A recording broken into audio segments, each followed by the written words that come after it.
Chers collègues macronistes, vous avez cette fâcheuse tendance à être faible avec les forts et fort avec les faibles. Parce que vous cherchez toujours à mettre en place des sanctions plus fortes pour celles et ceux qui voleraient un morceau de pain.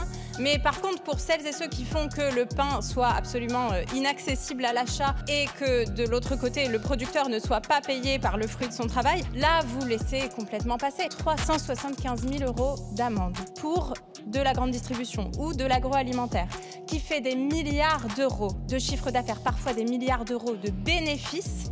Qu'est-ce que vous voulez que ça représente comme sanction?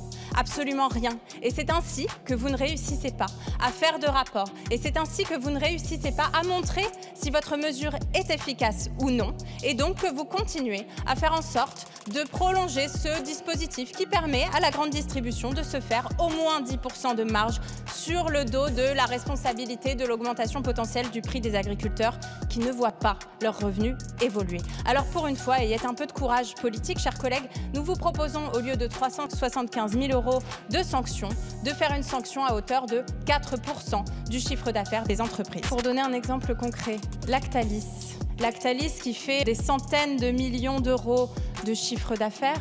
Vous savez que récemment, ils ont payé 500 millions d'euros au fisc pour mettre fin à un contentieux fiscal. Alors 375 000 € de sanctions parce qu'ils n'ont pas transmis leurs données, croyez-moi bien qu'ils préfèrent ne pas transmettre leurs données. Et en parallèle, Lactalis, c'est quoi? C'est une actualité où vous avez 300 éleveurs qui ont été laissés sur le carreau du jour au lendemain parce qu'on favorise la délocalisation pour aller produire moins cher ailleurs.